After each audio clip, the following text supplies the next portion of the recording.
Selamat datang di Dunia Manji. Teman-teman, kemarin kan saya bikin video tentang copyright tentang lagu Keke Bukan Boneka, lalu juga ada Papa T-Bob, dan juga di situ ada Mars SMA 1 Majalengka. Ternyata ada orang-orang yang mention dan juga komentar ke saya, ke Instagram, ke YouTube, bahwa Mars SMA N1 Majalengka mirip sekali dengan Mars Rimbawan yang sudah rilis jauh lebih lama. Lalu mulailah banyak orang yang komentar di YouTube-nya SMA N1 Majalengka tentang ini plagiat, kalian harus bla bla bla bla bla, dan akhirnya pihak dari SMA N1 Majalengka menghubungi saya nanya ini harus gimana ya Mas, dan mereka harus melakukan apa supaya tidak ada apa-apa dengan pihak yang memproduksi Mars Rimbawan. Saya lalu teringat masukan dari Mas @rh_prasetyo. Dia adalah entertainment lawyer. Gini, dia bilang ke saya begini, konten yang edukatif Bang Manji, keren banget, well said, tapi izin Bang kasih komentar sedikit soal konsep fair use dalam Undang-Undang Hak Cipta 28 tahun 2014. Terkait penjelasan di video Manji soal ukuran kualitatif pada pasal 44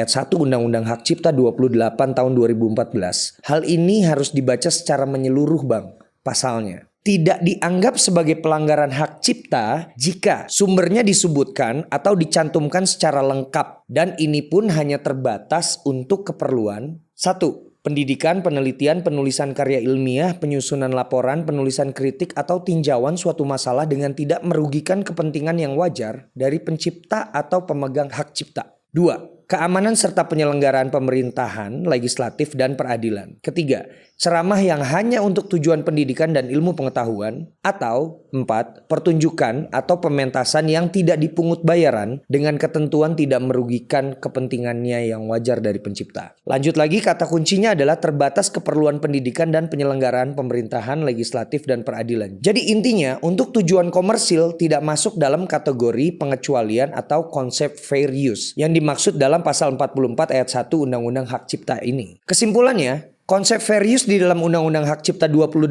tahun 2014 ini sempit banget katanya. Berbeda seperti di Amerika Serikat di mana essential part bisa dihitung dari minimum birama atau bar. So, jika dalam suatu proses penciptaan sebuah lagu kita tiba-tiba merasa lagu yang sedang kita ciptakan tersebut rasanya mirip dengan lagu orang lain, maka sebelumnya diumumkan kepada publik. Sebaiknya memang perlu dikonsultasikan kepada ahli atau langsung hubungi pencipta lagu atau music publisher atas lagu yang rasanya mirip tersebut supaya bisa dapat clearance dan terhindar dari masalah. Oke, ini bagus banget. For your information, saat ini sebenarnya sudah mulai banyak gerakan para entertainment lawyer yang akan bersedia membantu para pelaku industri musik nasional dalam isu-isu seperti ini. Baik yang membantu organisasi seperti FESMI atau Federasi Serikat Musisi Indonesia yang dipimpin Mas Chandra Darusman, maupun kelompok entertainment lawyer seperti Enlighten Entertainment Law Indonesia yang di dalamnya ada banyak lawyer dan konsultan HKI yang peduli industri musik seperti Mbak Tere dan juga Alsa Drummer. Terima kasih dan saya dukung terus untuk konten-konten edukatif seperti ini. Wassalam Rio.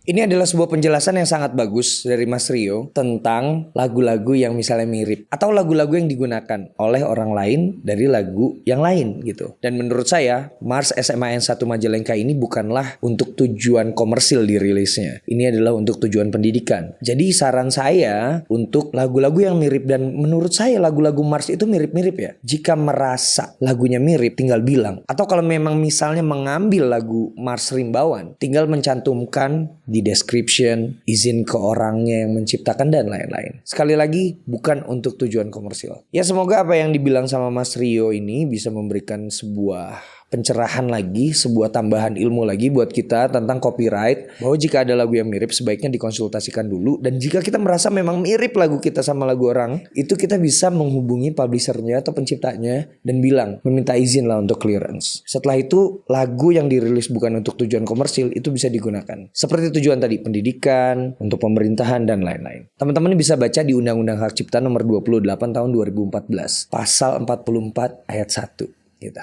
Oke. Ya udah, jangan lupa senyum hari ini.